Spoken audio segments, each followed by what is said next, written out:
Oké, bonsoir. Goedenavond iedereen.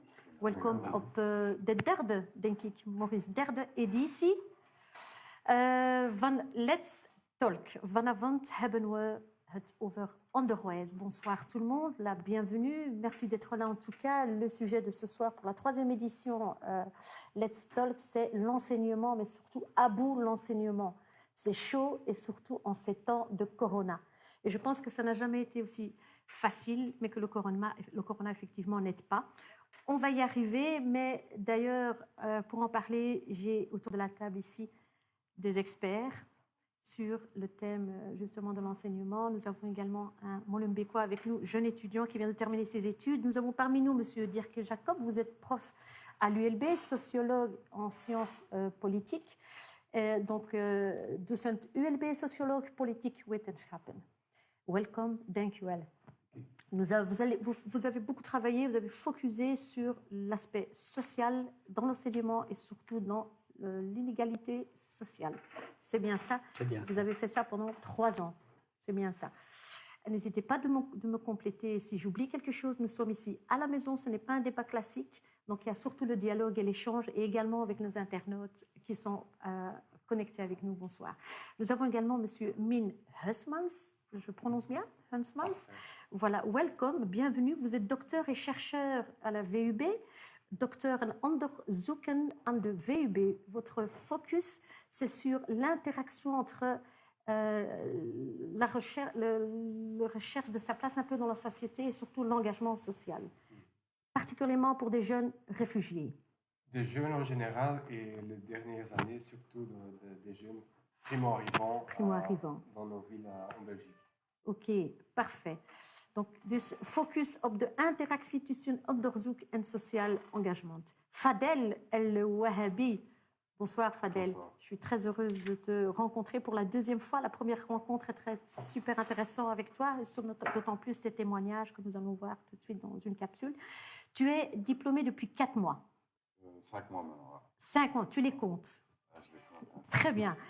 Tu as été à l'école de Laken, qui s'appelle Selway Laken, et tes études étaient focusées sur adjoint administratif. Très bien. 4 maanden geleden afgestudeerd aan Selway Laken als administratief medewerker. Proficiat. Très bien. Je propose qu'avant d'aller vers l'académique, surtout que nous avons des messieurs ici qui parlent chiffres, nous allons voir la réalité du terrain avec vous et aussi pour nos internautes, et nous allons revenir vers vous avec l'échange de dialogue, etc. Maurice, Maurice ou Vincent, tu peux lancer.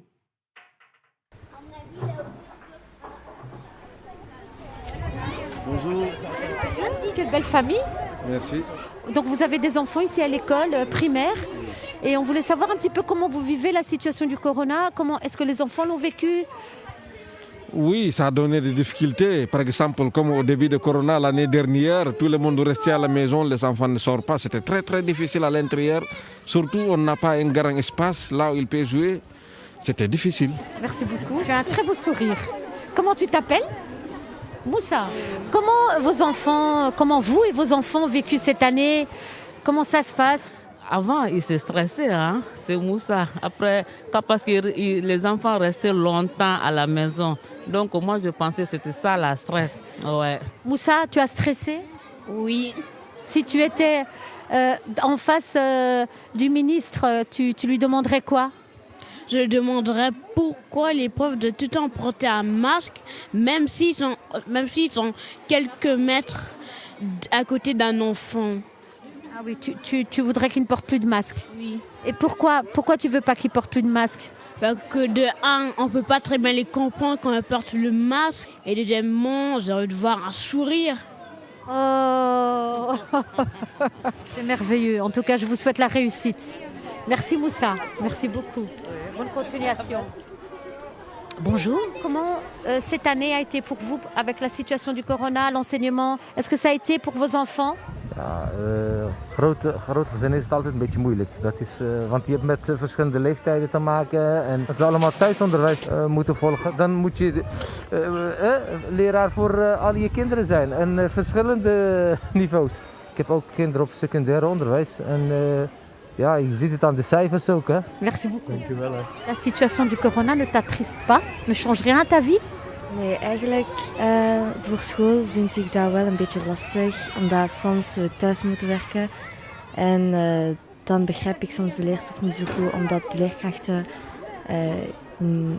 niet met ons zijn. Dus het is een beetje moeilijk. Merci beaucoup. Bonjour, Ibrahim. Qu'est-ce que tu fais dans la vie, Ibrahim? Je suis en 6e année générale. Comment tu étais un étudiant à la maison? La maison, c'est pas l'école du tout. C'est très compliqué. Je pense que l'école, c'est un lieu qui nous permet de nous concentrer. Il y a une ambiance de travail. À la maison, j'ai la chance d'avoir ma chambre. C'est pas le cas de tout le monde. Je me réveillais quand j'avais cours et j'étais seul face à mon ordinateur. Et c'est très compliqué. Merci beaucoup. Bonjour Fadel. Salut Fadel, comment tu vas? Bien, merci. Et toi, ça va? Voilà, jeune du quartier, je pense. Ouais. Comment tu l'as vécu, cette période? La vérité, cette période, je l'ai vécue, on va dire, comme je crois que la plupart des Belges coupés du monde, on va dire. Hein. On est enfermé, on n'est pas libre, je ne peux pas sortir, prendre l'air quand je veux. Déjà on n'a pas de jardin, et je ne crois pas qu'il y a beaucoup de gens qui ont de jardin ici. Je crois que ici, au rez-de-chaussée, il y a quelqu'un, deuxième étage, il y a quelqu'un, premier. Chaque étage, c'est une autre famille. Tu vois, c'est rare des gens qui habitent dans une maison complète, ça à eux. La maison, ils habitent dans toute la maison, c'est rare. Tu vois. Après, encore pour habiter, être en surpopulation et encore nous enfermer, c'est encore plus dur. Ça rend les choses plus dures. Ben voilà, je crois que ça a été clair, des mots qui résonnent. Je ne comprends pas les professeurs, je voudrais voir un sourire, l'isolement, le manque d'oxygène que j'entends un peu chez toi, Fadel. Le rôle, un parent qui a un rôle d'un professeur pour une famille nombreuse et n'étant pas un professeur, n'ayant pas eu les outils, n'ayant pas eu le rôle. Réaction autour de la table. Je retiens deux choses. Ça m'inspire de dire deux choses. D'abord que ça me frappe que ces élèves et ces jeunes étudiants ont tellement le désir d'être à l'école et d'être en contact avec le professeur. J'ai vu ça également avec mes propres enfants. Au début, elles étaient heureuses qu'il n'y avait pas d'école. Mais après un certain temps, leur mentalité a entièrement changé. Et ils ont apprécié et vu l'importance d'aller à l'école. Et sinon, on dit souvent que nous sommes tous dans le même bateau face à Corona. Mais en fait, ce n'est pas vrai. Nous sommes peut-être tous dans la même tempête, mais pas dans le même bateau. Il y a des personnes qui ont des yachts. Il y a des personnes qui se trouvent dans des petites barques. Il y a des personnes qui sont dans l'eau et ont à peine un gilet de sauvetage. Et ça, on a vu clairement maintenant avec la crise Corona, des inégalités sociales qui étaient préexistantes, que ça a rendu encore plus compliqué, encore plus difficile la vie, et plus particulièrement le contexte scolaire, faire face dans ce contexte d'enseignement. Et effectivement, ce n'est pas la même chose si on a un jardin, si on n'a pas de jardin. Ce n'est pas la même chose si on a plusieurs pièces et que les enfants ont une chambre pour lui-même ou qu'on doit partager des pièces. Ce n'est pas la même chose si on doit fonctionner tous avec un seul ordinateur. La question, c'est déjà, est-ce que nous avons un ordinateur à la disposition ou est-ce qu'on doit utiliser le smartphone pour suivre les cours, hein? Et donc là, il y a des différences énormes dans la ville et dans la société. Et c'est vrai, le coronavirus, ça touche et ça a un impact pour tout le monde, mais pas dans le même degré. Et j'entends ça dans ces témoignages. Et toi, tu étais dans un yacht ou tu étais en train de... J'étais pas dans l'eau. Bon, comme professeur à l'université, je ne peux pas me plaindre de ma propre situation. Donc, je ne vais pas me plaindre, même si souvent ça m'arrive de dire le Wi-Fi est lent et quand tous les enfants sont à la maison, c'est compliqué. Mais j'essaie de ne pas oublier que je suis quand même à ce niveau privilégié et pas du tout à comparer avec des personnes qui ont un petit logement et où les filets de sécurité en termes de moyens financiers ne sont pas comme les miens. Parce que moi, j'ai pu continuer à travailler, je n'ai pas eu un effet sur mon salaire et je me rends bien compte que pour beaucoup de gens, ce n'était pas le cas. Mais j'entends bien que tu as cette sensibilité, que tu vois qu'il y a une certaine précarité matérielle, financière et même affective parce que l'enfant est isolé, il est seul, il ne se sent pas compris. Tout d'abord, tes adolescents, quel âge ils ont? J'ai mon enfant aîné, ma fille aînée, elle a 19 ans. Je ne vais pas me tromper maintenant, sinon elle va être très fâchée. Elle est à l'université à Gand, elle fait longue arabe d'ailleurs, comme étude. Et j'ai une fille de 15 ans et une fille de 10 ans. Donc j'entends que tes enfants avaient une situation beaucoup plus confortable. Oui. Et dans des circonstances différentes. Les enjeux sont différents à l'échelle de l'école primaire, l'école secondaire, des études universitaires. Et on voit également qu'il y a des différences en termes d'attitude des enfants. Pour un, ça peut être plus compliqué et plus un défi que pour l'autre. Et tes élèves, quel âge ils ont? Mes élèves à l'université, ça varie de 18 ans à... Il n'y a pas de limite sur l'âge, mais en moyenne, c'est plutôt jusqu'à 25 ans.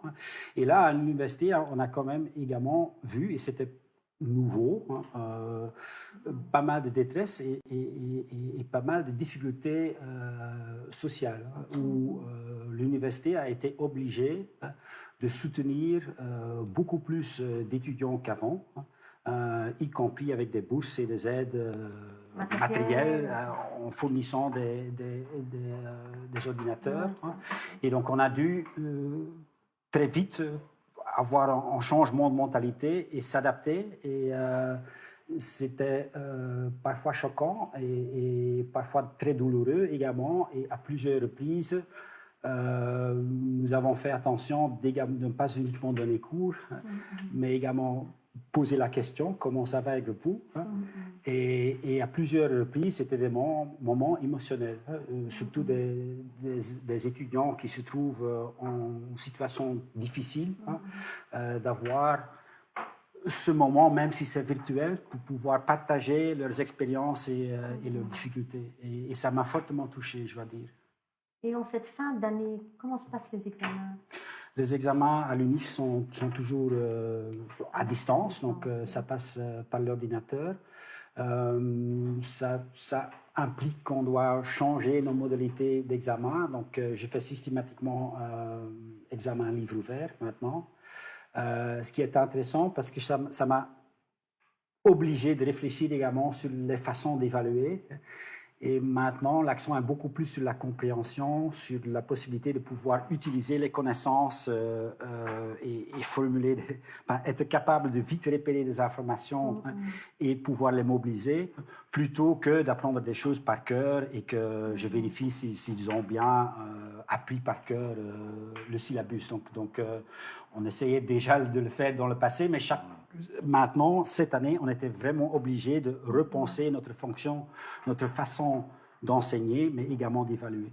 Okay, c'est rassurant quand même.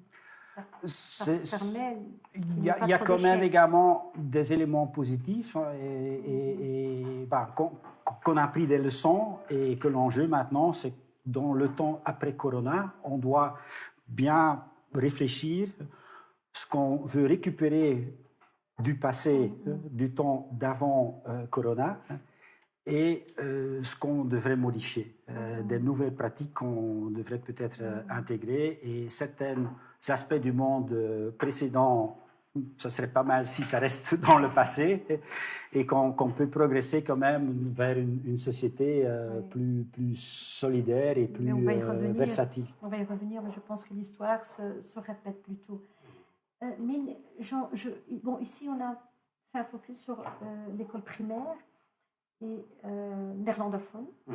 Et justement, cette difficulté de ne pas être à l'école pendant toute l'année, mais aussi pour les parents qui sont francophones, qui mettent leurs enfants dans l'enseignement néerlandophone, dans une période de corona où il y a de l'absentéisme contre le gré.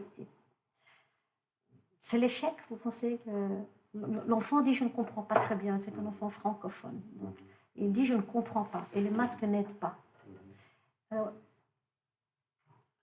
quel est le point de vue, votre point de vue là-dessus? Pour moi, surtout, ce qui me frappait, c'est qu'on se rend compte, et peut-être c'est une valeur ajoutée de ce que ça veut dire d'aller à l'école, de se rencontrer, de se voir, quelque chose que s'est passé pendant des années et des années, et que c'était quelque chose de chaque jour, et que maintenant on sait quelle est la valeur de se rencontrer, de se voir et de parler ensemble. Et cette expérience avec cette tempête et le bateau dans lequel on est, c'est plutôt dans un niveau personnel que je le vois aussi dans les écoles de mes propres enfants, qu'il y a vraiment des différences d'être toute la journée à la maison. Et il y a une différence entre les parents qui ont le temps, les possibilités de faire le suivi, d'accompagner leurs enfants, mais aussi à notre école Erasmus où je donne des cours à un groupe qui fait les études sociales, éducateur social culturel à Bruxelles, un groupe qui est très très mixte, qui fait vraiment une jolie représentation des jeunes en ville, qui la différence est énorme aussi. Qui a beaucoup de jeunes qui viennent encore chaque jour vers le campus pour avoir le Wi-Fi, pour emprunter un ordinateur, qui ne peuvent pas rester à la maison parce qu'ils doivent partager leur chambre avec plusieurs personnes, qui ont du mal à comprendre ce qui passe pendant les cours, parce qu'on ne se voit pas vis-à-vis, parce qu'il n'y a pas l'échange, il n'y a pas le temps avant ou après les cours pour s'en parler, pour discuter encore un peu. Donc cette barrière, pour moi, à mon avis, augmente les inégalités qui étaient déjà là encore plus. Bien évidemment. C'est une expérience personnelle, je ne sais pas au global comment ça se passe, mais c'est quand même très clair de voir. Et je trouve aussi que le switch vers le virtuel, on a juste dit maintenant on va faire tout vers l'ordinateur et on a continué à faire la même chose sans s'adapter vraiment à l'impact que ça a de rester un jour entier en écoutant un prof devant lui. À un moment donné, la tête peut s'exploser, je crois. Ce n'est pas évident pour vous non plus. Mais surtout pour les élèves, je crois. Surtout pour les élèves et les élèves aussi qui sont dans l'enseignement primaire pour apprendre une nouvelle langue. Pour apprendre une nouvelle langue, ce n'est pas évident. Fadel? J'ai un petit truc à rajouter. En fait, dans l'enseignement primaire, le truc, c'est qu'un enfant, il apprend. Moi personnellement, c'est ce que j'en ai déduit de moi-même, dans le même traject. C'est surtout que, en fait, j'ai pas eu de difficulté à apprendre le français parce que j'étais à l'école, je jouais avec les enfants, ils parlaient français déjà. Leur maman, elle parle français et tout. À l'école, on parle néerlandais, on apprend de nous. Je dis un truc faux, mon pote, il va me dire « Ah, il va rigoler sur moi » ou un truc comme ça. Tu vois, c'est comme ça, en fait, ton enfant, c'est comme ça que tu apprends une langue, c'est comme ça que beaucoup de choses, ils se forment des instincts, des sens, des trucs.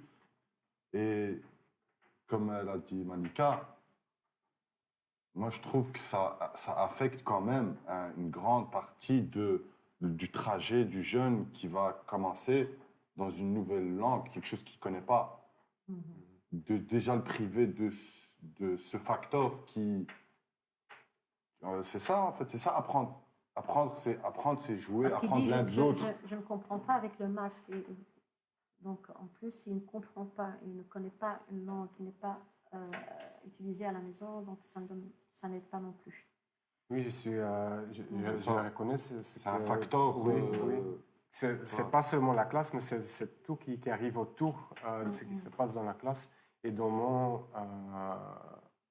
cas professionnel, avec la recherche que j'ai faite avec des primo-arrivants, et surtout les jeunes qui arrivent ici avec leur famille, l'école, c'est un des seuls endroits où ils peuvent rencontrer d'autres personnes qui habitent ici en Belgique, dans nos villes. Donc, si pour eux, à ce moment, l'école devient digitale, le monde se ferme entièrement. Tout à fait. Ouais. Je propose qu'on regarde la deuxième capsule, Vincent. Merci. S'il faut changer quelque chose dans l'enseignement, qu'est-ce que tu changerais? Je changerais la diversification des profs à l'école. Pour moi, j'avais que des femmes à l'école et que des flamandes, on va dire que des Vlamingen. Tu vois, j'avais le prof d'islam, c'est le seul qui était, on va dire, l'arabe. J'avais pas trop, jamais j'ai eu un prof black. Un prof afro, je l'ai jamais eu. Jamais eu un prof afro. J'ai jamais eu une prof pakistanaise ou un truc comme ça. Je trouve que l'enseignement, il est trop... Tu vois, et je sais pas, même j'ai l'impression que... Pourquoi il n'y a pas de travail à Bruxelles? Parce que tous les gens en dehors de Bruxelles, ils travaillent à Bruxelles. Même, je l'ai vu même à l'école. Moi, tous mes profs, ils venaient d'en dehors de Bruxelles. J'avais aucun prof qui habitait à Bruxelles. Tous mes profs, ils venaient d'en dehors de Bruxelles. Et je sais pas, ça fait une chose que parfois ces profs ils te comprennent pas. Ils comprennent pas comment tu peux être comme ça. Comment tu peux réagir de telle façon, comment tu peux rigoler avec telle chose. Et je sais pas, il faudrait plus vraiment former les profs bien, comme il le faut. Que l'enseignement se dirige vers les enfants et pas que c'est les enfants qui doivent se diriger vers l'enseignement.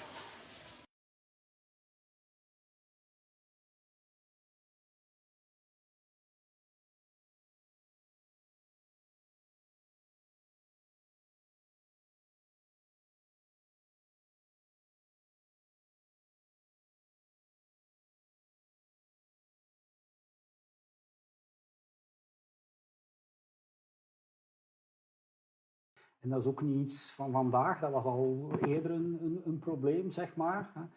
Mais là, tu as tout à fait raison. Et c'est un des problèmes qui continue à se manifester, que je ne dis pas que c'est le cas dans toutes les écoles, mais que dans certaines écoles, et plus largement dans la façon dont notre système éducatif d'enseignement est organisé, que parfois on raisonne plutôt de la part de l'école et des institutions, et pas tellement en prenant comme point de départ les besoins et les nécessités des enfants.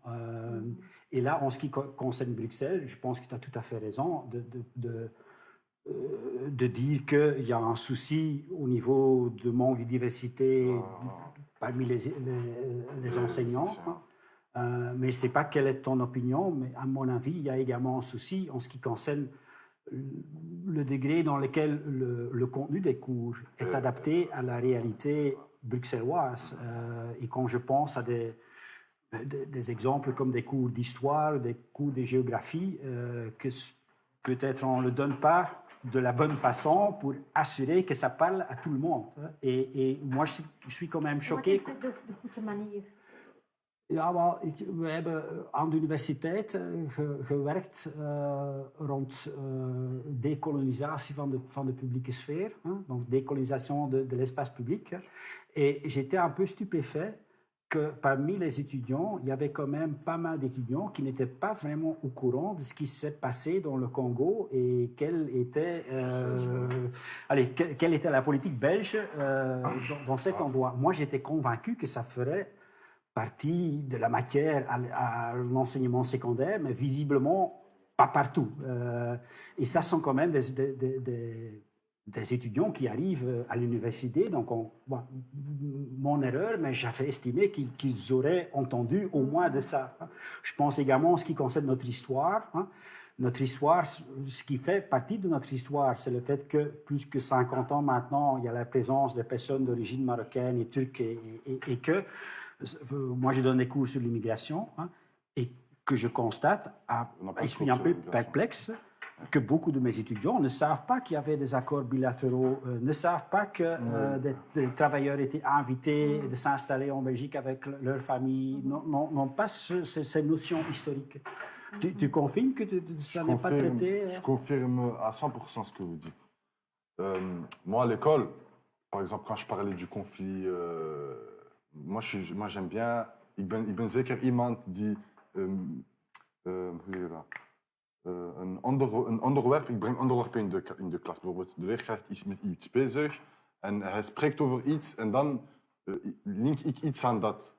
En meestal, soms gebeurde dat met het conflict van Congo en zo. En de leerkrachten hadden meer de neiging om van die bepaalde onderwerpen aan de zijkant te zetten eigenlijk, uit de weg te werken. Donc c'est plutôt une stratégie de vouloir ne pas montrer que la Belgique a fait des erreurs. Misschien wel, misschien niet. Ik weet niet waarom. Maar ik was daar gewoon in de klas.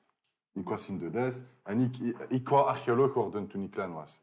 Dus ik ben iemand die gefascineerd was van de dinosaurussen, alles, mammoets, alles, préhistoire, Jura, Tricera, ik weet niet Pourquoi wat. tu n'as pas continué? Tu voulais être archéologue. Pourquoi tu n'as pas Parce que continué dans cette direction? les profs ils m'ont dit, quand je suis arrivé en première secondaire, je suis arrivé de Regenboog, ik heb mijn zesde gedaan, ik was klaar, ik heb nooit gedubbeld, ik kom aan op school, eerste, secundair onderwijs. Wat wil je worden? Ik wil archeoloog worden. De leerkrachten die kijken naar mij, die zeggen mij... C'est pas pour toi. T'as compris? Dat is daar hun antwoord. Dat is comme ça. La vérité, zeg maar, dat is niet... Je zult dat niet halen. Dat zouden ze hebben mij eigenlijk laten begrijpen. T'as compris? Il y a pas. Je zult dat niet doen. En première secondaire, tu avais Fadel 12 ans, 13 ans? J'ai jamais doublé, je suis un 98 et je suis en fin d'année. Ça veut dire, moi, quand je suis arrivé soi-disant avec un an de... Oui. Je suis arrivé à 1 jaar, het was zoals ik... Tu vois, wanneer ik gedubbeld heb, je kan dat niet zien, omdat ik een eindejaars was. Dus ik was al op voorrang, gaan we zeggen. Dat was een soort voorrang op leeftijd. En dat is dat, toen ze me dat hebben gezegd, Stu, voor mij, dat was... Stu, de leerkracht hij zegt, je kunt dat niet doen. Dus t'as compris, Stu, dat we zeggen... Fadel, ik ga wetenschappen doen, of ik weet niet... Si je comprends bien, tu avais le rêve d'être archéologue. Il y a 13 ans, on t'a dit, tu ne seras pas archéologue. On sera Donc, dit, ça veut dire... il n'y a pas moyen que tu deviens archéologue. Comme ça, on m'a fait comprendre, il n'y a pas moyen. Et tu as décroché. Vu que quand tu arrives, c'est genre, welke richting zul je volgen? Ja, welke Dat is directie? de eerste, iedereen zit aan een tafel, hij wil piloot worden, hij wil dat worden. We zijn nog pas van het lager onderwijs aangekomen in het secundair onderwijs. Dus nu pas begint het echt, t'as compris? En c'est ça, ja, ze hebben me gezegd, nee, il n'y a pas. Maar oublie, vergeet dat. T'as compris?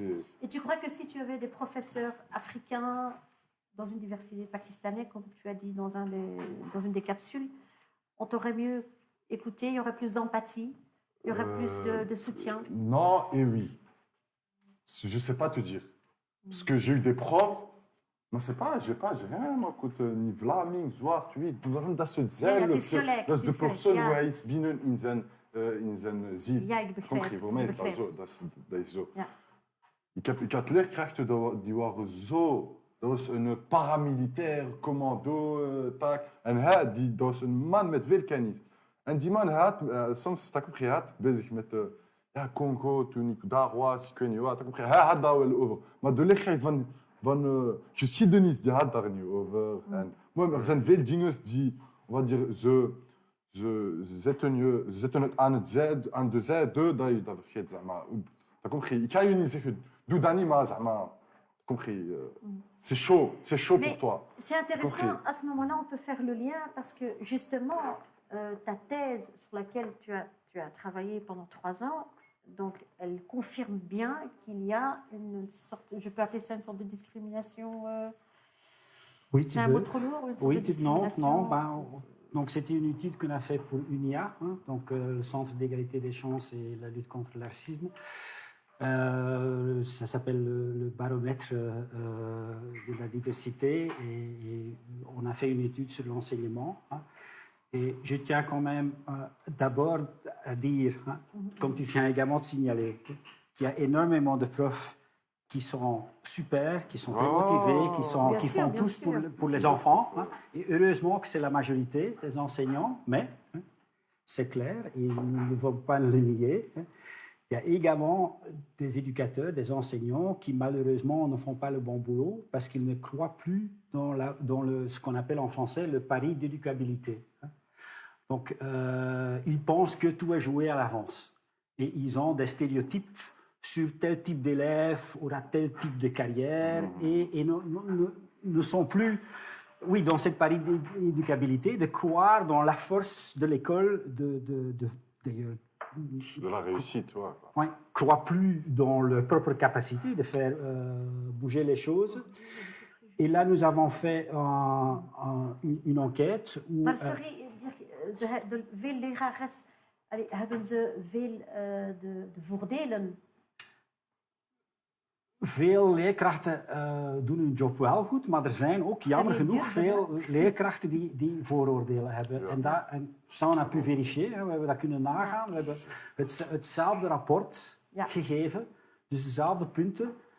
Maar we hebben leerkrachten die laten beoordelen alsof dat in een deliberatie was. Maar we hebben zo telkens iets veranderd eraan. En niet aan de punten, maar aan de voornaam van over wie het ging. Dat was dan een jongen of een meisje, of het was dan Fatima of Anne. Ja. Of we gaven als info mee, de vader is een dokter of de vader werkt aan de stip. Hè. Ja. En dan keken we, en normaal gezien, normalement, on ne devrait pas avoir un impact sur la façon dont on va évaluer l'élève et on prendrait la même décision dans tous les cas. Et là, malheureusement, on a constaté que, quand même, dans beaucoup trop de cas, des élèves issus de l'immigration, de l'élève de milieux plus modestes, ne sont pas évalués de la même façon, même s'ils ont le même bulletin, que des enfants qui viennent de milieux plus aisés ou qui n'ont pas un lien avec l'immigration. Donc il y a un vrai problème là. Nog nu. Oui, on l'a objectivé et dans certains cas, et je suis convaincu que c'est quand même une minorité, dans certains cas, c'est carrément problématique au niveau que c'est du racisme, hein, mais dans pas mal d'autres cas, et c'est c'est également problématique, hein, mais ce n'est pas forcément de mauvaise volonté ou parce qu'ils ont des visions racistes, mais qu'il y a des stéréotypes qui sont très forts, qui sont en dat is ongelooflijk. Dat is pijnlijk dat jij zoiets gehoord hebt. Dat mag niet.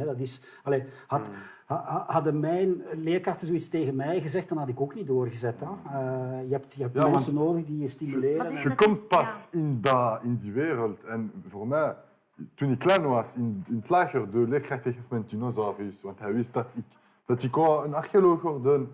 Maar dat komt je komt aan in secundair onderwijs. Zeg je, ja, nou. Maar dus vandaag voor de derde generatie, het is dezelfde situatie van de twee generaties. Ja, het is hetzelfde. Oui. Ook voor de mensen die in Brussel geboren zijn. Oui. Wauw, c'est du lourd. Donc, oui, mais je tiens quand même à répéter également que, heureusement, la majorité des profs et la majorité des écoles font un superbe boulot, mais pas tous. Il y a des différences entre écoles, il y a également des différences entre enseignants, et tu ne veux pas tomber dans la situation où que... nous en sommes persuadés, d'ailleurs, nous avons un exemple de prof en face de nous, et on connaît bien ton travail qui est remarquable, et tu es là justement pour battre contre cette forme d'exclusion à travers ton étude et tu continues encore. Donc on est persuadé que le changement peut à travers vous autres, justement. Et je peux... Il y a naturellement... Oui, dis-moi. La réaction des profs, des réseaux scolaires sur les résultats? La première réaction, c'est nier.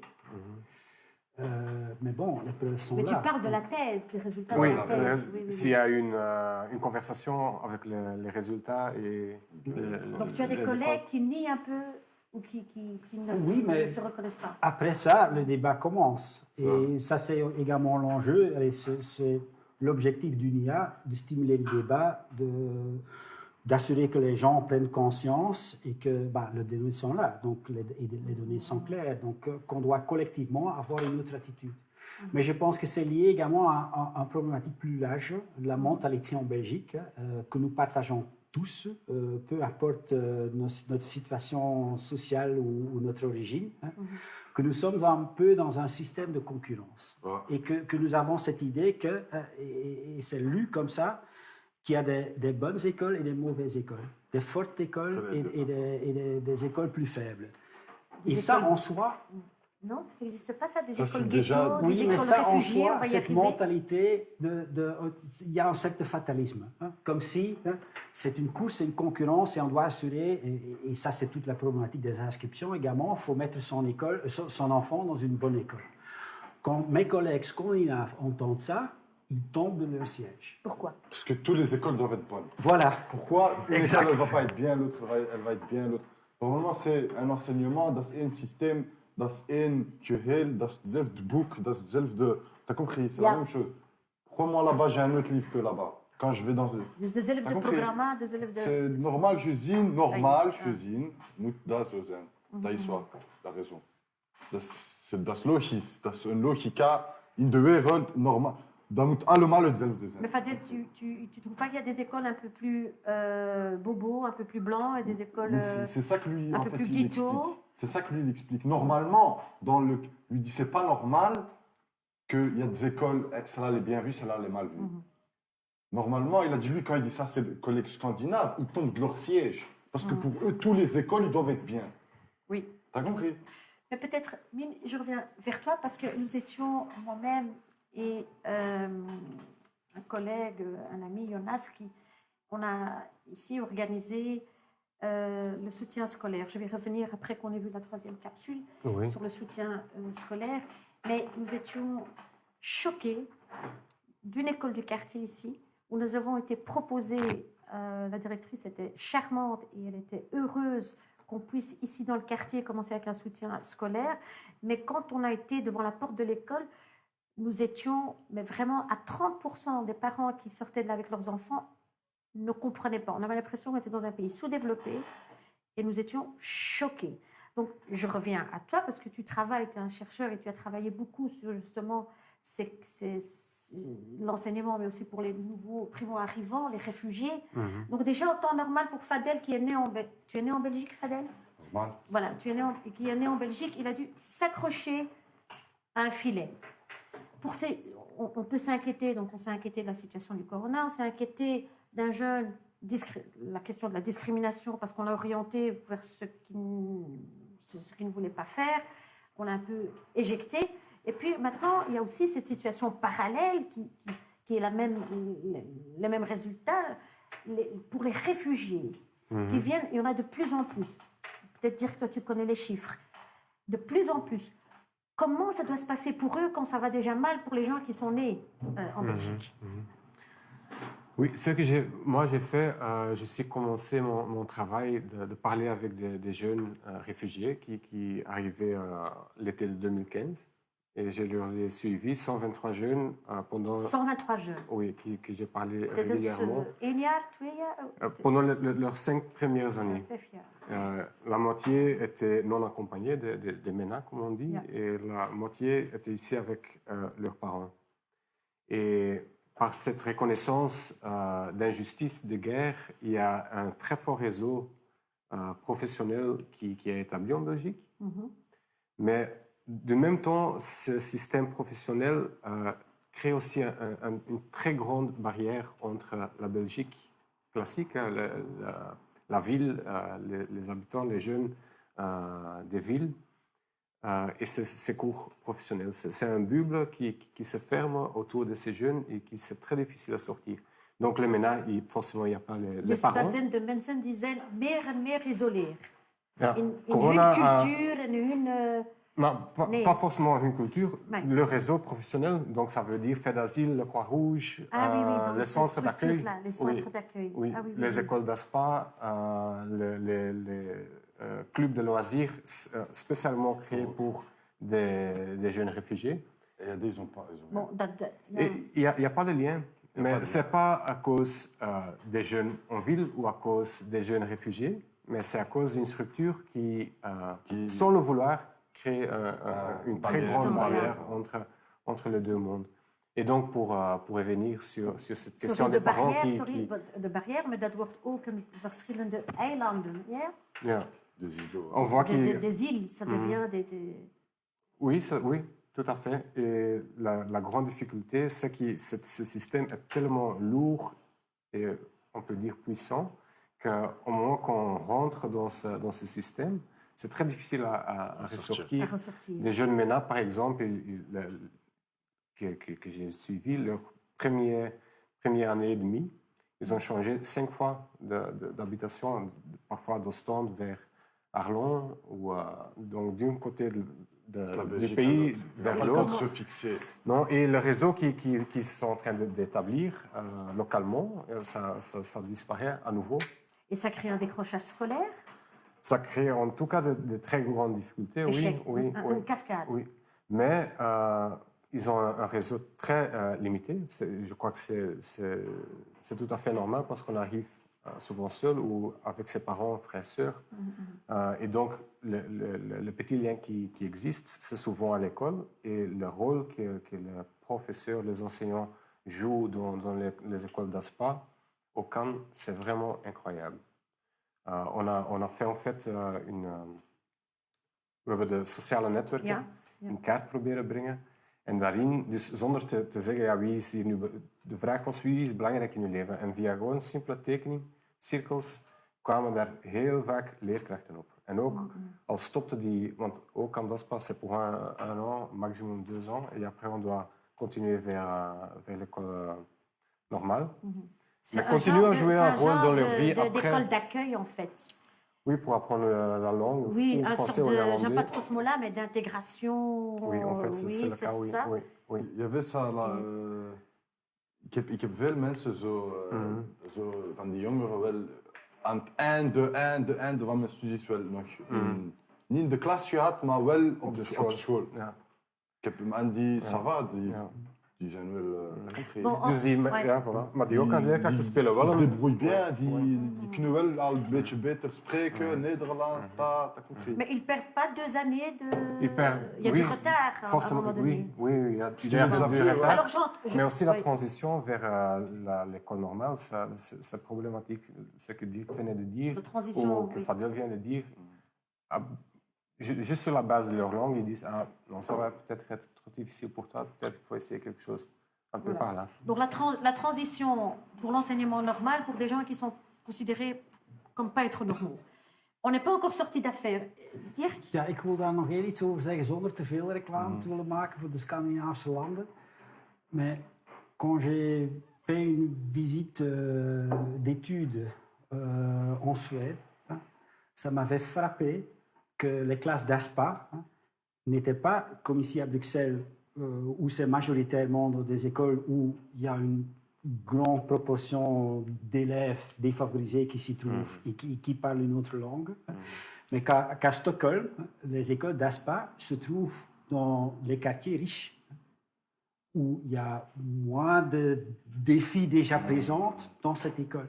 Et ils l'ont fait... C'est un choix délibéré. On ne va pas... Dans les écoles, il y a déjà beaucoup de défis pour l'équipe pédagogique et pour les jeunes qui s'y trouvent. On ne va pas ajouter une couche. On va opter pour le lieu où c'est le plus évident pour donner un meilleur encadrement. Et c'est ça un peu...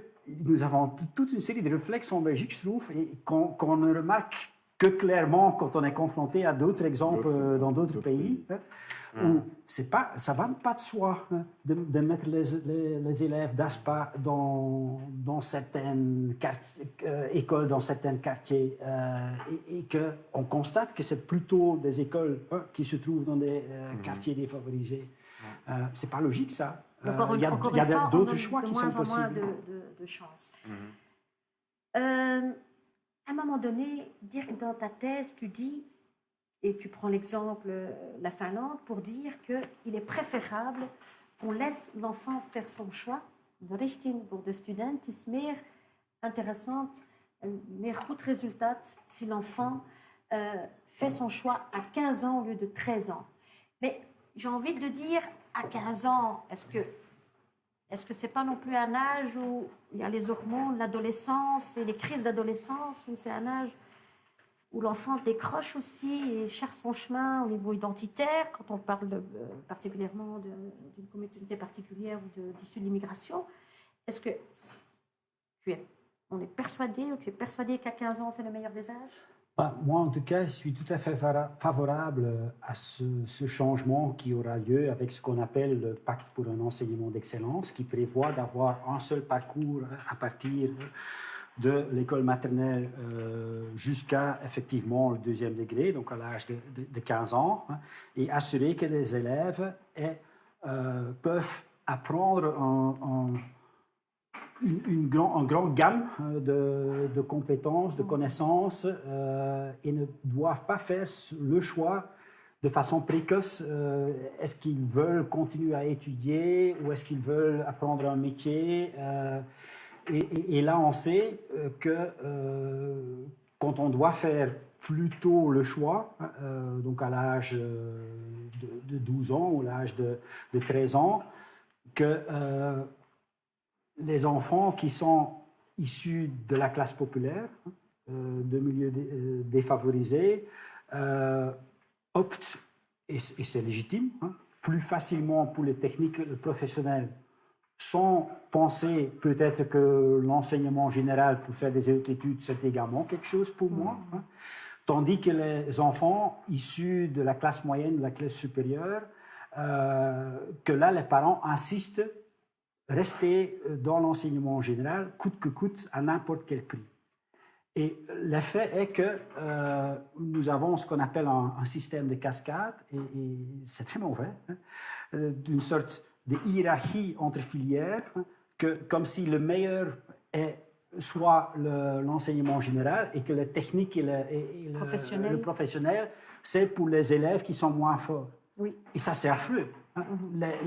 Les élèves qui sont forts, qui ont des forces, qui ont des compétences, doivent choisir en lien avec leurs intérêts. Hein. Et devenir électricien, boulanger, infirmière est autant légitime et important que faire d'autres types d'études pour devenir médecin ou avocat. Et là, au niveau de notre mentalité, il y a également un souci.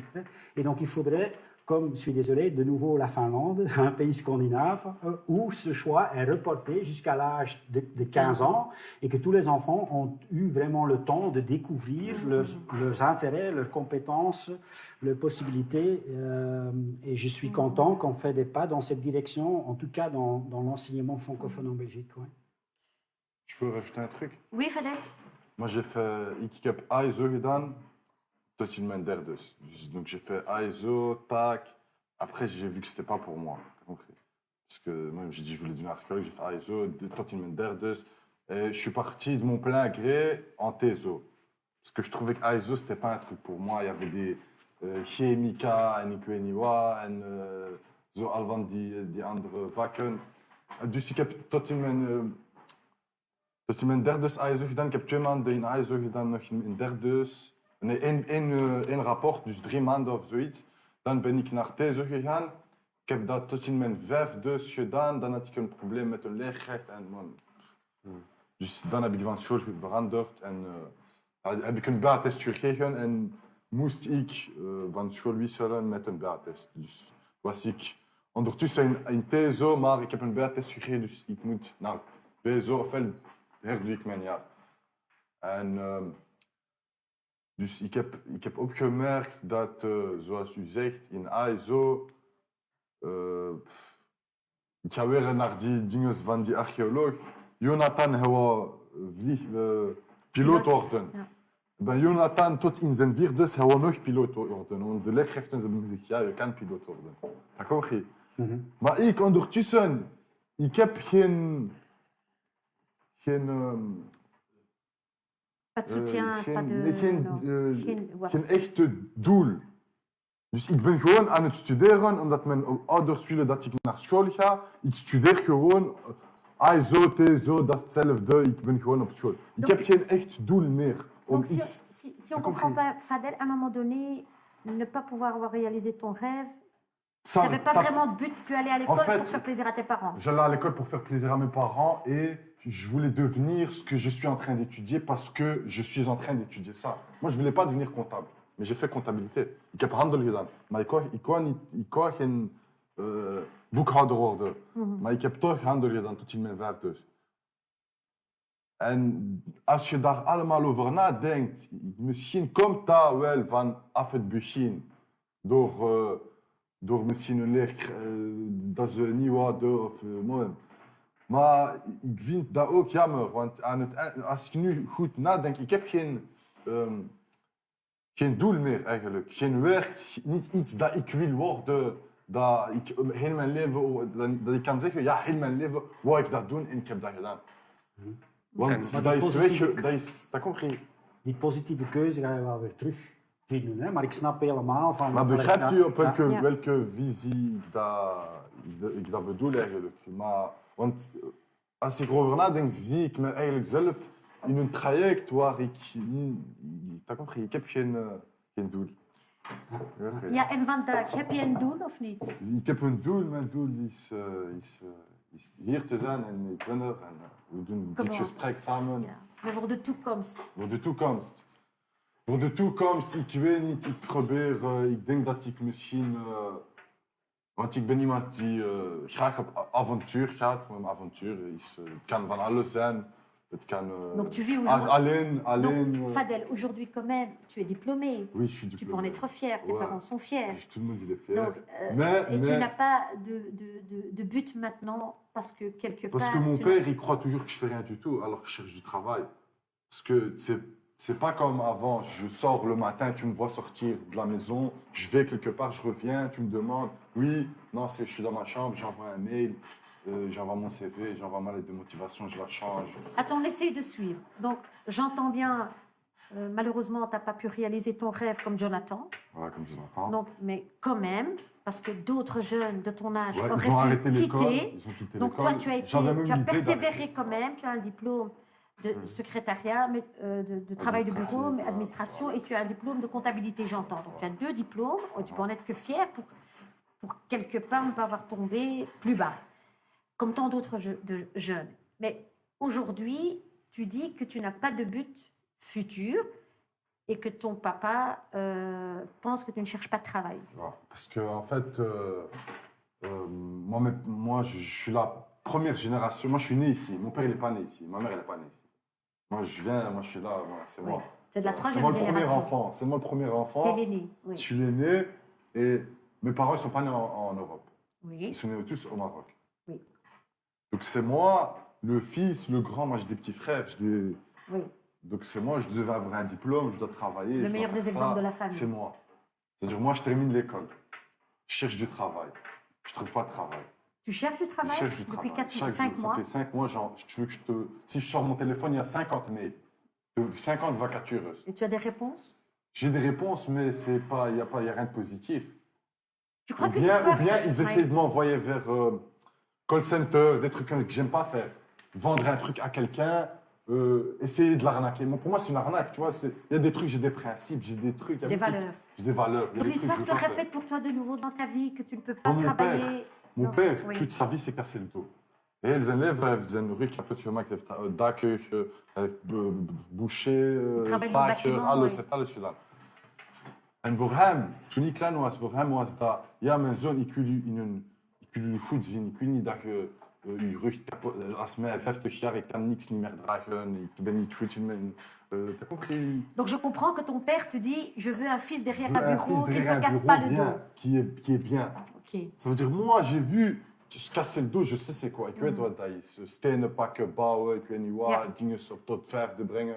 Man, Ja. ik weet wat dat is. Ik wil dat ook niet doen. Want ik zie dat ik ben iemand die jong is en s'avonds als ik kom thuis en ik doe zo dingen, ik ben uitgeput. De volgende dag, ik ben kapot. Fadel, tu es quand même de la 3e génération. Non. Moi, il n'y a pas de Comment troisième ça? génération. Moi, mon père, il est venu du Mar. Moi, je suis né tout. Ok. Moi, je suis première génération. Génération. on va dire. Je viens moi, je suis, Ok. c'est comme ça. C'est, D'accord. tu vois. Moi, mon père, il veut me voir dans un bureau. Et ici. Et ça toi, veut tu dire, moi, voudrais te voir dans un bureau? Ouais. Parce que t'es bien, t'es là. Tu réponds. Il m'a dit, j'aime bien parler avec les gens. Quelqu'un m'appelle, hallo, je crois que t'as déjà vu. Ik heb de hele tijd gewerkt in de VK. Dat is daarom dat ik in contact ben met de VK. En ik ben ook een jongen uit de buurt. Dus Ik heb daar gewerkt en ik ben sociaal, misschien, je suis quelqu'un de social, maar Tout à je fait, tout rigole. à fait, tout à fait. Oui, oui, tout à fait. Maar ik ben er helemaal van overtuigd ook dat je gewoon werk gaat vinden. Hè. Het is Ja, natuurlijk maar wel dat is- echt een rotperiode Dat met is de corona. rotperiode, dat is voilà. alles. En nu moet je ook doorbijten hè, en Nee, blijven en je zeg, motivatie moi, niet c'est rien, verliezen. En, Fadel, ja. Ik merk dat op, dat ik zie dat mijn profiel wel, mijn begeleider van acteren, ze zegt, maar je profiel is goed voor die plaats, dat is de beste plek, dat is, nee, tweetalig, je spreekt Engels, je spreekt Duits, dat komt Je beetje geduld hebben, encore un peu de patience, het is heel belangrijk. En allez, optimist te zijn. En 5 maanden, het is niet te veel tijdens de Begrijp, ja, coronaperiode. Je Ik moet nog- begrijp, maar dat is een factor, dat sommige dingen, ik merk Het is niet dingen op. gemakkelijk. Oké. On n'est pas des moutons, Natuurlijk. we zijn geen schapen. Dat is, dat komt geen. Ja. Ik, Tu sens que... ik ben iemand, Ouais. ik denk, moi je suis indépendant dans moi-même. C'est-à-dire, un type va me dire un truc, ik ga hem niet geloven. Ik moet dat eerst zelf zien, gaan zoeken, opzoeken. Bijvoorbeeld, je zoekt mij over deze beker spreken. Ik ga over deze beker informatie gaan zoeken, zodat ik met jou daarover kan spreken. Donc, tu es aussi un chercheur, Maar je suis comme ça, ik ben zo Comme un iemand. archéologue, en fait. un archéologue. Ik ben zo Formidable. iemand. Voor mij, ik geloof niet alles wat ze me Je vertellen. propose... Maar er is logica. Ja. Er is altijd een logica. Een mens heeft een brein en de meeste van de mensen hebben een bepaalde logica. Dat zijn logiek. Er zijn dingen die logisch zijn. En wanneer je bepaalde dingen samenzet en een conclusie neemt ervan, zie ik dat uw thesis, uw studie, dat waar is. Maar daarom ook, je hebt veel veerkracht en dat spreekt er ook over. En ambitie, hè. Ook al zei je nu al van ik heb nu geen doel, maar je hebt duidelijk ambitie en ook veerkracht. Ik denk dat je dat ook echt moet vasthouden. En ik wil zeker niet zeggen dat onderwijs niet belangrijk is. Integendeel, onderwijs is superbelangrijk. Ja, Hè. En een diploma halen is superbelangrijk. Ja. Maar we mogen ook niet vergeten hè, dat ook zonder diploma er altijd nog perspectieven zijn. En daar, we hebben een fantastisch voorbeeld nu in Molenbeek. Hè. Ibrahim van Molengeek, Ja. die toch maar in de raad van bestuur van Belgacom zit. Mm. Zijn leerkrachten hadden dat ook niet voorspeld. C'est hè, vroeger. important ce que tu dis là. Donc, l'enseignement est important, le diplôme est important, mais il y a aussi Mohamed de Molenbeek qui est un exemple formidable, qui a trouvé son chemin aussi, et j'en suis sûre que tu vas le trouver C'est également. jamais trop tard. Et aussi, le parcours de Mohamed est aussi un peu semblable au tien, Fadel. Et aujourd'hui, voilà, il est dans le comité de gestion de Belgacom, je pense, et il a créé... Oui, je suis... C'est fascinant. Donc, l'expérience aussi et l'ambition et la motivation et les rêves continuent à arriver. Je propose qu'on passe... Oui, un petit dernier mot, parce que je suis impressionné par ton histoire. Je me reconnais aussi dans ce que tu dis. Je trouve aussi que ça peut être un poids très lourd d'avoir cet exemple de Mohamed de Molengeek qui devient un des chefs de Proximus ou Belgacom, mais qu'on a du même côté aussi besoin des gens qui sont à côté de nous pour nous aider à trouver ce qui est important pour nous, des exemples qui sont très proches et qui nous aident à croire dans nos propres rêves. C'est pas quelque chose de très loin, mais de très proche de chez chacun, et ça manque de temps en temps dans les écoles quelqu'un qui est vraiment à côté de toi. Vous le faites, vous, parfois, vous accompagnez des jeunes? Oui. Oui, on le sent bien. On l'essaie. On va passer à la 4e, si tu veux bien, s'il te plaît, Vincent. On a l'impression, peut-être c'est juste une impression, que pour les Flamands bobos installés à Molenbeek, le lockdown, le confinement leur fait pas peur, des familles intellectuelles, moyens, confort, peut-être à la limite même du luxe. Et nous avons parfois, on sent probablement qu'on se trompe également, que les familles un peu plus d'autres origines ou immigrés où les parents ne parlent pas la langue néerlandophone ou vivent dans la précarité, dans la survie. Ça, nous avons également dans notre quartier ici à Molenbeek. C'est beaucoup plus compliqué pour eux. Et comment vous gérez ça? Comment est-ce comment on pourrait apporter un minimum de confort pour ces familles? Sowieso is er een verschil. Hè? Want wat wij doen, normaal gezien, als er geen corona en lockdown is, mensen die minder geld hebben en minder middelen, die hun kinderen groeien op in een beperkte leefwereld. Die gaan minder naar theater, die gaan minder naar de bibliotheek, die gaan minder... er komt gewoon minder wereld, omdat die ouders vaker aan het overleven zijn of die hebben minder tijd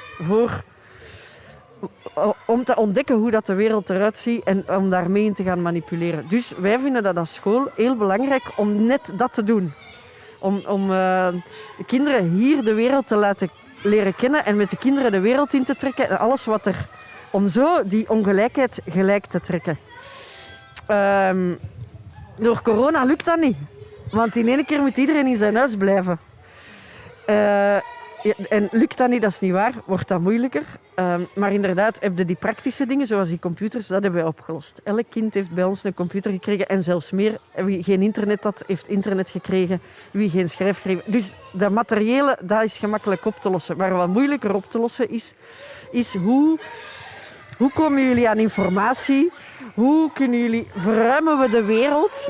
Hoe maken we de wereld een beetje breder dan enkel en alleen uw familie en uw gezin? En dat was moeilijker, maar dat is niet bij iedereen gelukt, maar dat is wel bij velen toch gelukt. Wij zijn letterlijk in de huizen gekomen. Hè. Ik ben letterlijk elke dag van 9 tot 1 stond mijn computer open en die kinderen hun computer ook. En waren wij heel de tijd aan het praten en samen aan het werken. Dus dan probeerde dat op andere manieren. Hè. Dus dat is inderdaad een probleem, maar dat is ook... voor elk probleem is een oplossing zeker, hè. Vind ik. Toch? Vous avez un message pour les politiques? Persoonlijk? Ja. Ik vind het ergste dat je kunt doen, is angst creëren. Want als je angst creëert, dan zorg je voor mensen die allemaal op eilandjes gaan leven. En ik denk dat dat in een crisis het ergste is wat je kunt doen. Ik weiger om mee te doen aan de angst voor corona. Ik voel dat die angst wel gevoed wordt. Ik voel dat die angst daar bij de kinderen zeker ook is. En ik denk dat het belangrijkste dat ik hen kan geven, is zorgen dat ze niet met angst in het leven staan. Want daar zijn ze niks mee, denk ik. Angst voor het leven, dat verlamt u en dat is gewoon niet productief. En dat zorgt ervoor dat je schrik hebt van de mensen in de wijk, van je familie. C'est pas productif, hein? Non. Door de coronacrisis is er heel duidelijk blootgelegd waar de zwaktes liggen in ons systeem. Wie heeft het moeilijkste in deze maatschappij? Dat is nu superduidelijk. Ik hoop dat de politiek daarmee aan de slag gaat. Maar ik vrees daarvoor, want dat zijn geen problemen die je in een legislatuur van 4 of 6 jaar oplost. Dat zijn dingen die je oplost met lange termijn denken. En ik heb nog geen enkele politieke partij tegengekomen die plannen maakt voor binnen dit en 100 jaar willen we daar staan. Want als we armoede, waar toch heel veel... Wat toch voor mij een van de grootste problemen in onze maatschappij is. Als we armoede willen aanpakken, dan gaat dat niet over deze gezinnen, maar dan gaat dat over de kleinkinderen van de kinderen van mijn klas. Want je moet heel die cirkels doorbreken en dat is gewoon keiveel werk. À un moment donné, elle dit sur le long terme, Lang termijn. Ja, maar... C'est ça qui manque. Maar we zijn te laat. Hoeveel tijd nog? Voor een oplossing voor... Het is nooit te laat. De uitdagingen zijn wel groot. We moeten maar elke dag het nieuws aanzetten om dat te zien. Het is soms een film bijna, waar je naar kijkt hoe de dingen samenkomen en uitvergroot worden. Mais je pense qu'on est vraiment en retard parce que la deuxième génération, clash identitaire, touche pas à mon porte, retourne dans ton pays, l'orientation vers le professionnel. Donc on a vécu ça. L'histoire se répète. La question des réfugiés qui n'a jamais été aussi importante, le flux de réfugiés aujourd'hui où ils sont fermés sur eux-mêmes, où j'imagine la peur, parce qu'elle parle de peur, j'imagine que ces jeunes ont peur, j'imagine que ces jeunes, ils ont des traumas, des jeunes trop jeunes pour vivre seuls, pour ne pas être en contact avec leur culture, leur tradition, leur religion, leur famille, leur cuisine. Voilà, donc la peur. Mais jusqu'à quand on va... jusqu'à quand on va continuer à avoir peur, monsieur Dirk? Mais il y a le terrorisme, on a peur, les jeunes changent leur CV, ils ne mettent pas 1080, ils mettent 1000 Bruxelles. Et faudrait-il avoir des yeux bleus et des cheveux blonds pour qu'on puisse comprendre pourquoi l'histoire se répète? Mais le pire, c'est de désespérer, à mon avis. Et moi, j'ai quand même également vu et vécu plein de choses qui me donnent de l'espoir. J'habite maintenant à Schaerbeek, mais jusqu'à l'année dernière, j'habitais dans le quartier Annessens. Et ce que j'ai vu autour de moi, lors de la première vague de Corona et le premier confinement, et c'était pendant la période du Ramadan, mais une solidarité incroyable dans le quartier, et notamment la communauté d'origine marocaine, qui s'occupait des pauvres du quartier, et notamment des pauvres belges de souche, que c'était mes voisins marocains, qui s'occupaient de ces personnes qui étaient en détresse, qui étaient isolées. Et ça m'a quand même donné de l'espoir et de l'optimisme. Et il faut également voir la solidarité, la résilience et continuer à travailler sur ces aspects. Donc le pire, c'est qu'on va désespérer. La solidarité est quelque chose de très important. La rencontre, l'échange, aller vers l'autre, peu importe son origine. Le mois de Ramadan a été un mois effectivement exemplaire et de plus en plus par des jeunes de différents quartiers, de différentes communes, pour justement montrer le meilleur des exemples de solidarité sans même l'aide de subsides ni du gouvernement. Faudrait-il pas qu'on s'approche de ce mois pour pouvoir l'étudier, pour en faire un mois qui représente les 12 mois de l'année et qu'on puisse justement avoir cette solidarité entre les institutions, les ASBL, les citoyens, les professeurs, pour pouvoir éviter qu'il y ait encore des jeunes qui sombrent. Et quand on dit sombre, ça veut certainement dire, monsieur Dirk et monsieur Mine, vous allez peut-être me contredire, basculer vers une forme de radicalisation, un suicide psychologique. Et puis, nous voilà de nouveau instrumentalisés, stigmatisés, obscurisés. Mine? Oui, je voudrais réagir sur le film, mais aussi à la question que vous posez juste avant le film. Est-ce que vous vous engagez vous-même dans la vie des jeunes? Et c'est vraiment une des choses que j'ai vues et vraiment j'étais étonné par l'impact de ces résultats. C'est qu'il y a une responsabilité énorme pour le système, les écoles, les ASBL dans les villes, les services de jeunesse, les CPS. Tout le système a un rôle très important à jouer, mais nous-mêmes, comme citoyens, avons aussi quelque chose à faire. Et c'était super clair, et c'était l'exemple que le prof donnait dans le film, qu'on peut amener des vidéos, le Wi-Fi, l'Internet, mais c'est très difficile de donner les mêmes opportunités d'aller visiter un musée, de sortir, parce que les parents sont fort occupés. Et ce qu'on voyait en parlant avec 125 jeunes, c'était le rôle des volontaires qui ne sont pas impliqués dans la vie de tous ces jeunes, mais comme famille d'accueil, comme des projets de buddies, de jeunes qui sortent avec d'autres jeunes. C'était une minorité, mais les jeunes qui avaient l'accompagnement d'une famille d'accueil où un jeune allait une fois par semaine, par exemple, ça commençait avec une grande distance, mais petit à petit, ça devenait vraiment une partie essentielle de leur vie, que leurs réseaux sociaux vraiment explosaient et que le lien avec la Belgique devenait tellement grand que ça me donne aussi de l'espoir de le voir. Des jeunes de système buddy, avec un jeune 15 ans qui se fait coupler avec un autre jeune de 15 ans et qui sort ensemble, petit à petit, apprend à connaître l'un l'autre, son monde. C'est vraiment quelque chose qui donne espoir et quelque chose à y croire. Il y a bien sûr le système qui doit jouer son rôle, mais je crois qu'on ne peut pas oublier de regarder à soi-même et d'être là, présent dans son propre quartier aussi. Et surtout dans les villes où la plupart des réfugiés vont établir leur vie. Vous pensez, c'est une question pour vous deux, on parle voilà, des enfants qui grandissent dans une encyclopédie, une bibliothèque, les parents qui ont un peu les moyens, si ce n'est pas bobo, ça donne plus de chances pour que l'enfant puisse réussir. Vous êtes d'accord avec ça? C'est clair que la situation familiale a un impact sur les possibilités de réussir à l'école.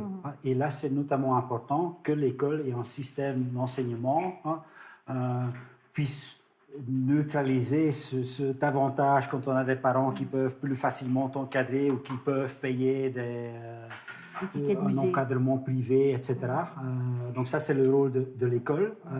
Et c'est la raison également pour laquelle on a vu tellement l'impact et l'importance de l'école, quand ça disparaît ou diminue, comme on a vu dans la crise Corona maintenant, les inégalités se creusent davantage, se renforcent davantage. Mais bon, on doit s'efforcer à pallier à ce problème. Et là, une de mes suggestions, par exemple, c'est, ça serait une bonne chose déjà, d'avoir moins de ségrégation dans les écoles, d'avoir une composition plus similaire dans les écoles. Mais ce n'est pas non plus forcément une mauvaise idée d'avoir une école avec des enfants qui sont plutôt de milieux modestes ou qui sont issus de l'immigration. Ce n'est pas forcément une mauvaise école. Si il y a une bonne équipe, une forte équipe qui soit présente dans cette école. Et ces écoles existent, heureusement. Il y en a plusieurs à Bruxelles. Mais malheureusement, ce qu'on constate également, qu'il y a beaucoup de jeunes profs qui commencent, qui restent quelques années, mais qui partent dès qu'ils peuvent. Et que dans d'autres écoles où il y a moins de défis, qu'il y a une équipe plus soudée, plus présente, plus rodée. Et là, il faudrait que, mais de nouveau, c'est une collectivité, c'est une responsabilité collective et politique de faire des choix. Comment nous organisons notre système d'enseignement et d'avoir comme principe de base, chaque enfant a le droit d'une bonne école et d'une bonne éducation. Et si on constate que ce n'est pas toujours le cas, on doit intervenir et on doit mettre, par exemple, les meilleures équipes d'enseignants dans les écoles où il y a le plus de défis. Ça me semble une solution logique, mais on doit tous se battre dans cette direction.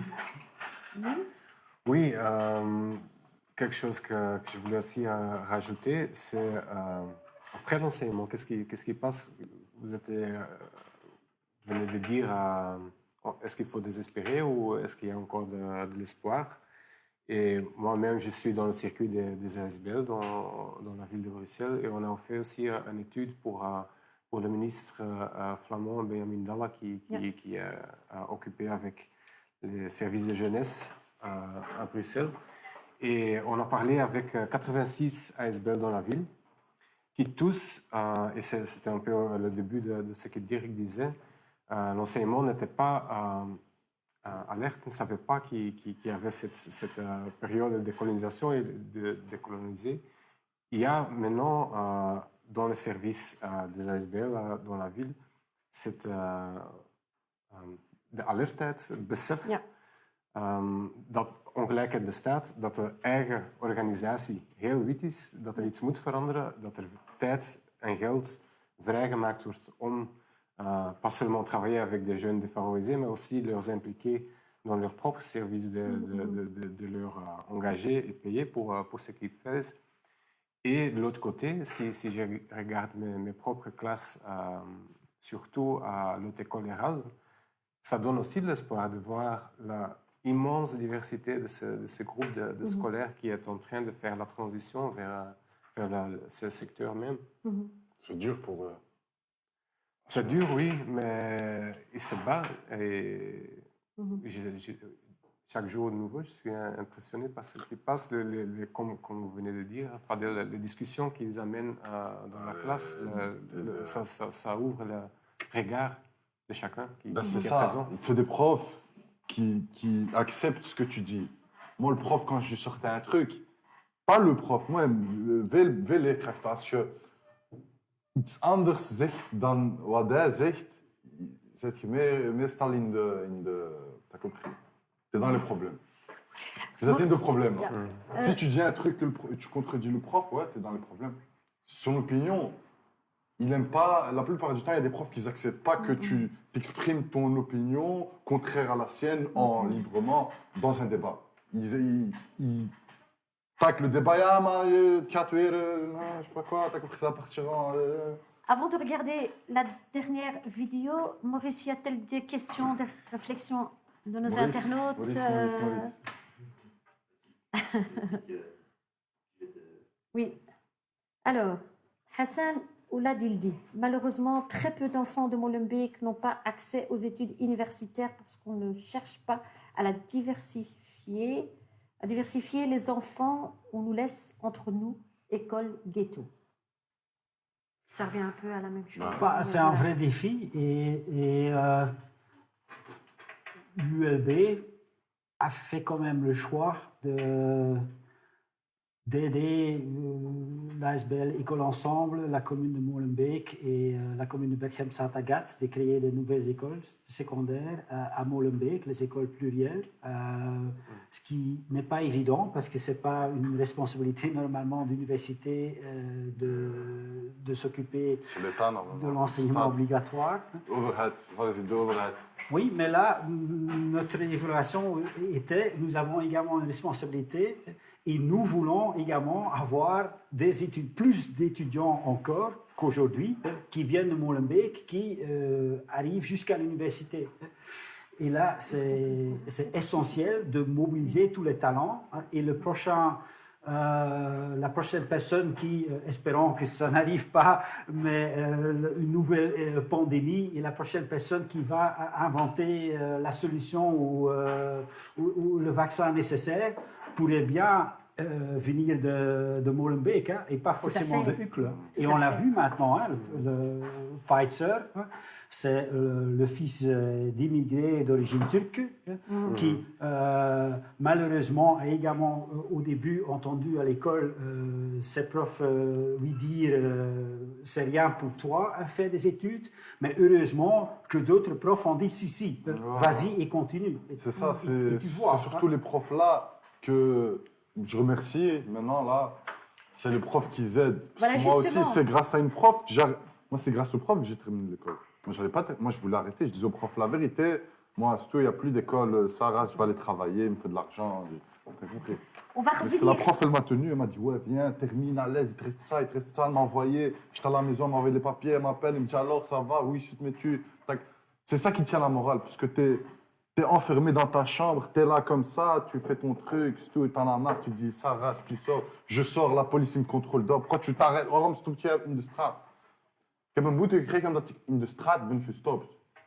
Stop. Je me suis arrêté dans la rue, j'ai reçu une amende de 150 €. Omdat ik in de straat ben gestopt met mijn zak van de koers. In het begin van de coronacrisis. Dat is abnormal. Mais tu étais arrêté après le je me suis couvre-feu Non, il n'y avait pas de couvre-feu. Il y avait Donc même tu le reçois masque. une amende de 150 J'ai reçu une €. amende parce que je me suis arrêté dans la rue. Vas-y, je dois terminer l'école. Je suis à la maison, je sors dehors pour respirer, pour acheter des trucs à manger et tout. Je reviens vers chez moi, on m'arrête. Ouais, tu t'es arrêté dans la rue, je mocht niet in de straat stoppen. Dat is dat de but van de contrôle. De masker was niet verplicht. Mais on reviendra dans Le une masque, il émission. fait pas. On reviendra dans une émission compris, mais je te dis, spéciale mais relation. Ça a aussi à voir avec les études, Avec parce la- que Oui, le oui, type, oui, il est oui, chez lui à la oui, maison, oui. il Oui, étudie, il fait ses trucs, il essaie de terminer l'école, il sort dehors, on lui dit, ouais, qu'est-ce que tu fais, rentre chez toi, tu veux pas, tiens, amende, vas-y, pas. Mais on fera Amende. un Let's Talk spécial pas le payer, rapport je avec dis la de parler. police. Et on lance, s'il te plaît, la dernière vidéo.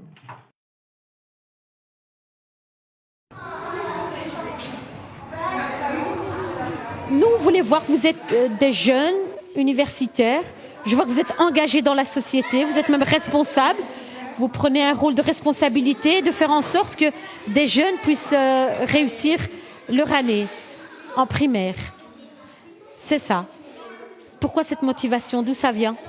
Parce que je pense qu'il y a certaines personnes, il y a certains enfants qui ont besoin d'aide plus que d'autres et qu'il faut donner cette chance-là à tout le monde. C'est pas le rôle de l'enseignement?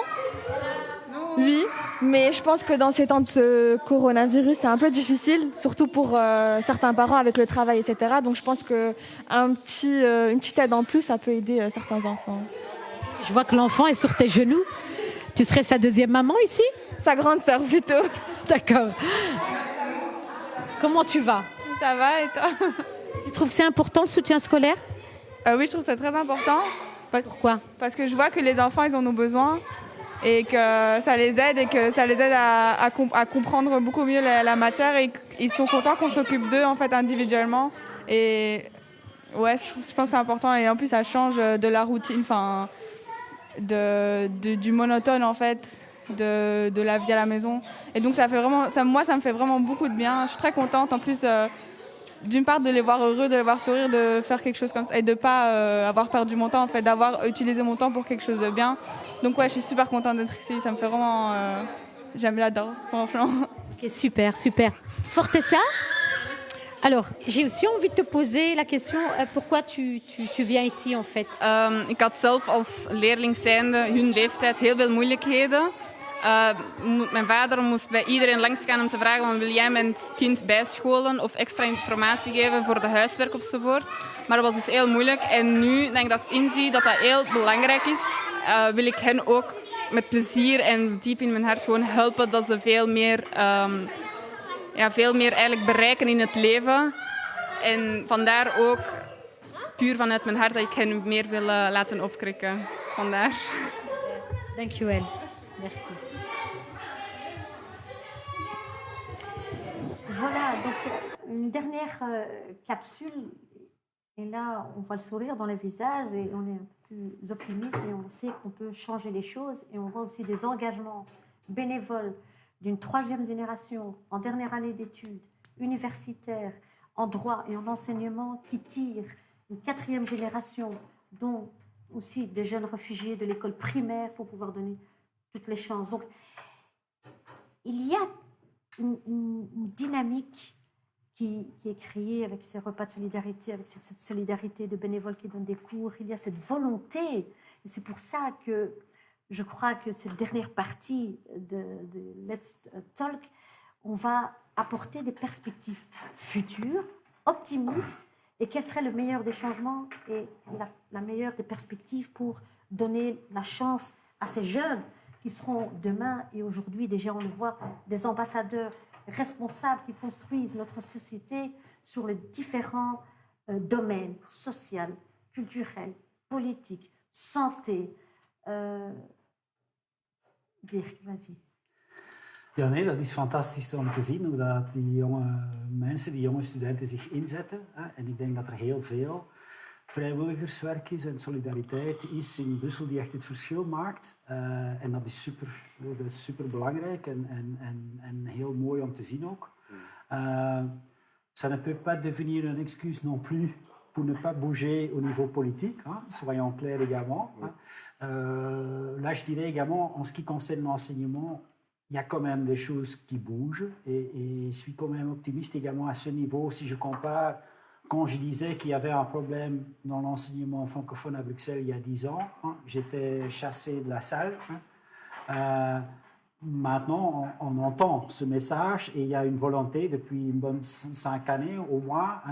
Et là, de nouveau, je fais référence au pacte pour un enseignement d'excellence, de faire face aux défis et d'améliorer.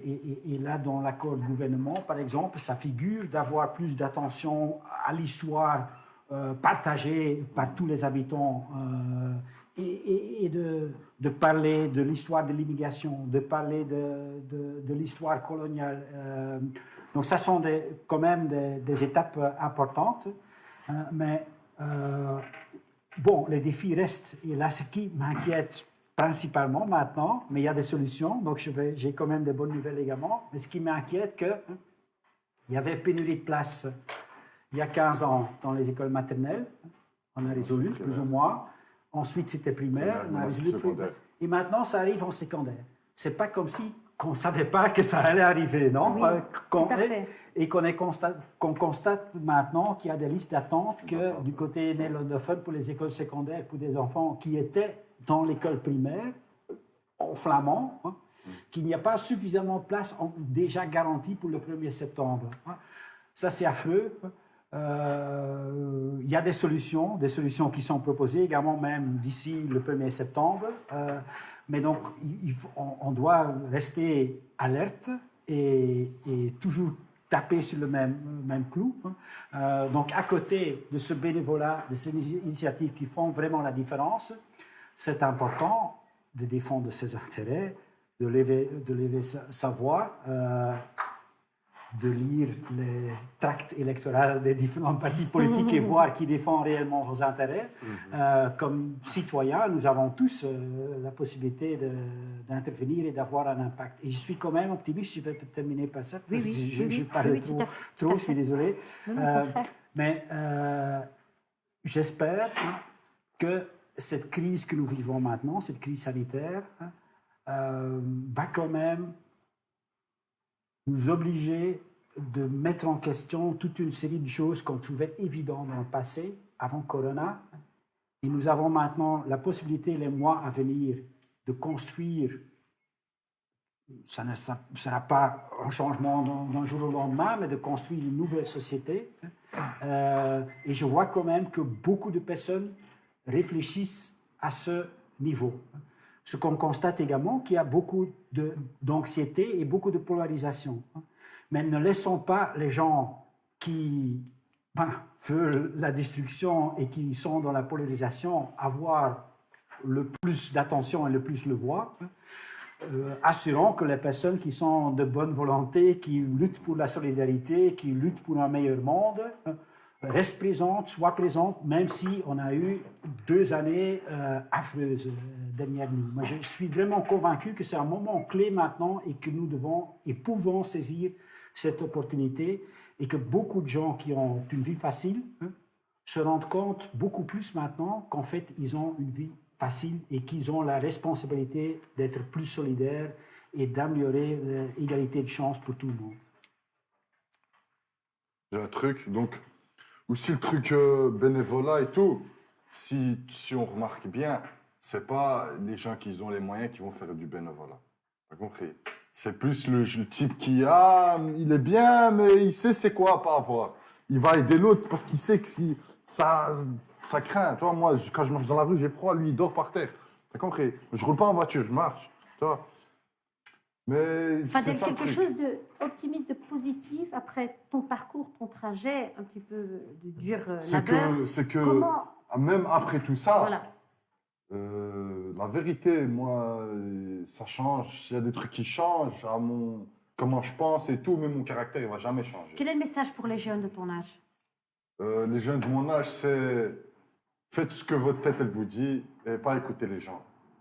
Parce que moi, c'est la vérité. Moi, je trouve qu'il n'y a que ça qui est de vrai. Vraiment, c'est vrai. Quel conseil tu leur donnerais pour qu'ils réussissent et pour pouvoir être archéologue?